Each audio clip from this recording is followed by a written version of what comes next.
Hey Pokemon trainers, Maniac here. Happy Pokemon 25. 25 years of the Pokemon franchise, and I could not be happier to tell this story. 5 years ago, I told a couple of stories about my history with the Pokemon franchise, where things started, where things went, and where they left off. And so I felt that now was a time to tell a story about really what's a cool story that's happened in the past 25 or so years that I could share with all of you guys that was Pokemon related. And I've got a big one. I've always always loved Pokemon ever since the beginning of the franchise, and I have a soft spot in my heart for the original Pokemon Yellow game. It was the first Pokemon game that I had ever played, and because of that, it really did mean a lot to me. Even though I would eventually get back into playing Pokemon games, probably around the time X and Y came out, and more recently with the Generation 3 remakes for the Nintendo 3DS. I always had a soft spot in my heart for Pokemon Yellow, and I was extremely happy to see Pokemon Yellow get re-released for the Pokemon 20 anniversary. But by the time of 2018, the Nintendo 3DS was on its way out. The Nintendo Switch was just dominating in game sales, and there wasn't really much going on with the Nintendo Switch Pokemon wise, with the exception of a port, and a pretty good port, of the arcade game Pokken Tournament DX, which I had and I enjoyed quite a bit. But if I had described the perfect type of console to play a Pokemon game, it would be the Nintendo Switch.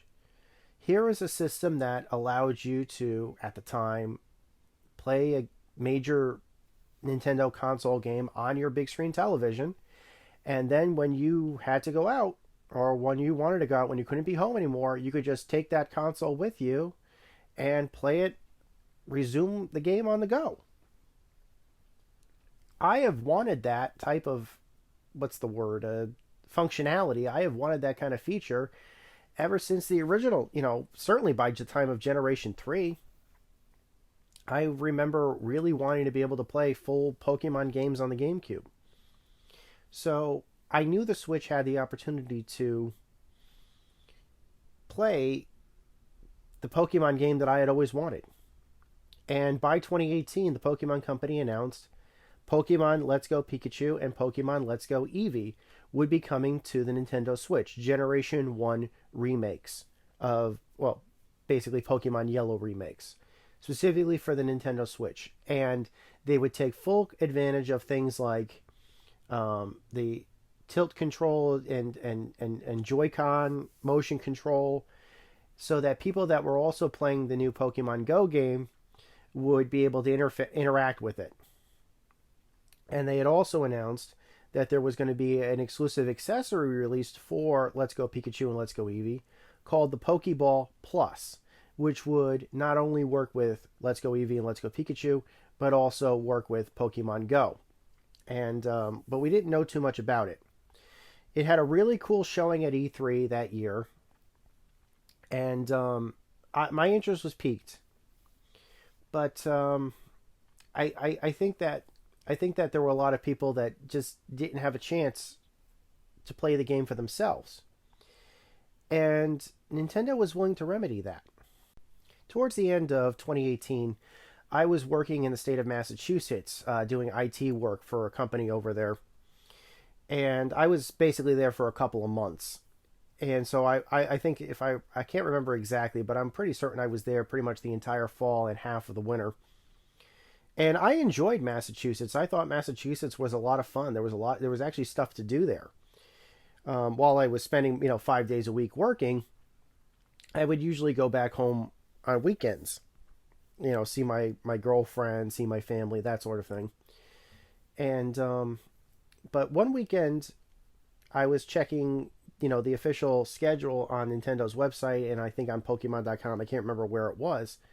But the company, Pokemon Company, had announced that they were going to be doing a live tour, a nationwide tour, where you would be able to actually demo the Let's Go games on the Nintendo Switch months before the game was planned to come out. That caught my attention immediately. And I started looking at what is the closest location to the closest tour. And it didn't matter if it was closer to my house or if it was closer to where I was working, but I was, I had a place to stay where I was out working. They gave me a hotel and everything, and a really nice one. So I was willing to do whatever to meet Pokemon Company halfway if it meant that I could actually participate in this event. And it turned out that the closest location was going to be in Cambridge, Massachusetts, which is a city or town. I can't tell you exactly, but it's a location that I hadn't been to in probably from that point probably around 14 years. I had a friend that used to go to school in Massachusetts around that area, and I think I remember going to Cambridge with them at least once, but it had been like 15 years since then. But when I found out about this event, I immediately started making plans, and I said to my friends and my family, I'm going to be spending the weekend back, in Massachusetts. I'm going to stay up here for the weekend, and because I really want to do this event, and they were all understanding of it. I didn't get a chance to do that much in Massachusetts while I was up there, again because I was working 5 days a week. So they all said, yeah, have fun while you're up there. And I remember just planning this trip out to the wazoo, meticulously getting, driving directions to where this thing was going to be held, and, having some money for saving up some money for parking, and, obviously having my camera ready so I could take pictures and write down my thoughts about it and everything else.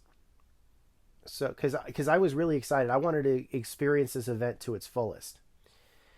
And I got there, and it was, I don't know if you've never been to Cambridge, Massachusetts. If you've ever seen the movie With Honors, starring Joe Pesci and Brandon Fraser, that's pretty much where they filmed. They filmed that movie in and around Cambridge, so you have a good visual representation of what it looks like if you're not able to visit the town. But it is just a beautiful town. Harvard, buildings are very distinctive. So you basically you look around and you're like you're inside a whole new world, especially if you come from like a rural area or even a city area. Even though I would consider it a city, it's very much like not a modern city with like enormously tall skyscrapers.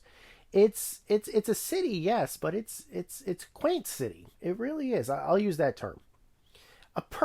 Just a perfect location to have this event. Just absolutely visually perfect. And the Pokemon Company actually dressed it up to make it look like an actual in-game location. They put up signs, and they put up they put up signs for the Pokestops, and they set up. They had a wandering Pikachu walking around with the buses that you could take your picture with, of course. And for a few moments, for at least half a day, probably for a day for some people, it felt like you were inside the Pokemon. You were inside the Pokemon world, which is just a great way to start. So I got there very early, and I was the first person in line to demo Let's Go Pikachu. Now, the demo that I got to play was the Viridian Forest level. From what I was told, that was the same demo that was included for the E3 2018 event. That also, I'd have to say, is also the demo that was included later on, like about a month or two later, for the on the Nintendo eShop, but that wasn't available yet at that time. Another thing to remember is that Pokemon Let's Go Pikachu and Eevee had their own unique control scheme. Basically, if you weren't playing it in handheld mode and you had the Nintendo Switch docked, you would not pick up a controller and use it like a traditional controller. You would basically, if you had a Joy-Con, it would essentially be used as a Wiimote. But the great thing about it was that they actually had on site the Pokeball Plus accessory, which had not been released yet at that point. Everybody that demoed the game there on that day was not playing it in handheld mode. They were playing it in docked mode using the Pokeball Plus as the primary method of control. And there were people there, I'll call them hosts, I don't know what else to call them, but there were people there that were running the demos that were trained on how the demos worked and the control schemes and how to use the Pokeball properly, knowing that the people that would be demoing it would need at least some learning curve as to how to use the Pokeball Plus and how the Pokeball Plus controlled with the game. And while I did require at least a little bit of instruction, only about 30 seconds worth of it, the Pokeball was actually quite intuitive. The thumbstick reminded me very much of like a GameCube controller thumbstick or a Wavebird controller thumbstick if you prefer wireless. The motion control functioned almost identically to the Joy-Cons. So if somebody said just make a gesture upwards, which obviously you can't see me doing because this is just an audio recording, but make an upwards forceful gesture and then stop yourself like you're throwing the ball. It felt pretty intuitive, and then I got to see on the screen just how it reacted. Obviously, there were some misfires occasionally. In fact, there's still to this day probably is that issue. Occasionally there's an occasional misfire, with the motion control. But I still had a blast playing it, and I got back in line to try the Eevee version of it. And yes, we had access to a couple of moves, and yes, we had access to a couple of Pokemon that we normally wouldn't have access to at that time in the game. But being able to demo it actually did give me an appreciation for a couple of things. One, I remembered playing Viridian Forest on the original Pokemon Yellow, and I immediately saw the layout was the same, and the increased fidelity looked incredible. Pokemon has always alluded to the Viridian Forest. The Viridian Forest is just totally iconic to Game Freak, I guess, because anybody who's played Pokemon X and Y remember that the first forest environment is almost an identical copy-paste of the original Viridian Forest. And in fact, in X and Y, a Pikachu actually does appear or can be caught in that Viridian Forest, just like it could be in the original Pokemon Red and Blue. But if you happen to be from Japan, I know you probably remember those games as the Red and Green, but we're not going to get into any of that discussion right now. Immediately tell just what the fidelity was. And I remembered having that was just a great start of my day. And I got a whole bunch of pictures of the event. And then I actually started to explore Cambridge. Again, like I said, I hadn't been there in like 20 years. And I remember checking out Cambridge, and Cambridge is kind of like a little bit of an otaku's mecca when you think about it. I visited a place I think was called the Garage. I don't know if it's still there. Certainly, who knows what's still open these days. But I remember after I was done with my demos, I got some food at Shake Shack, which was the first time I'd ever had Shake Shack. And then I went shopping for comic books, and there were tons of comic book shops. And then I ended up going to the Garage, which had a Newberry Comics, which I had not visited in quite a while. Ended up picking up some comic books and some gifts for my friends. But I also saw they had anime shops there too, which weren't open at that time, but it was like really fascinating. I was like, I really need to go back there. That had plushes and figures and stuff, imported stuff and things like that. So I'm like, this is just the perfect place to have this event. So for the event organized, and of course down the street, like as I was leaving, I had to make a stop at Micro Center because I wanted to get my high caffeinated soda, and I knew Micro Center would sell it. I ended up buying the entire lot of high caffeinated soda that they have, and I won't say its name, but I'll show you a picture of it. And I actually, yes, it's spelled phonetically. And I remember playing it. Basically, I bought like a whole case of it, like 20 bottles of the stuff. And for the next week, I ended up sharing it with all the people at work. You got to try this stuff. And about a month or two later, when Pokemon Let's Go games finally did release, I picked up a copy of Let's Go Pikachu bundled with the Pokeball Plus, and that was my preferred method of playing the game because I had remembered how to beat, how to play from that original demo. And I don't know if I would have picked up a Pokeball Plus from its original demo. I do appreciate the fact that it works with Pokemon Go as a Pokemon Go accessory also, and so I know there are a lot of Pokemon Go players that swear by the Pokeball Plus as their perfect Pokemon Go accessory. So take for that what you will. And I just went digging through my collection, and to this day, I actually still have the original gifts that I got from the from that demo.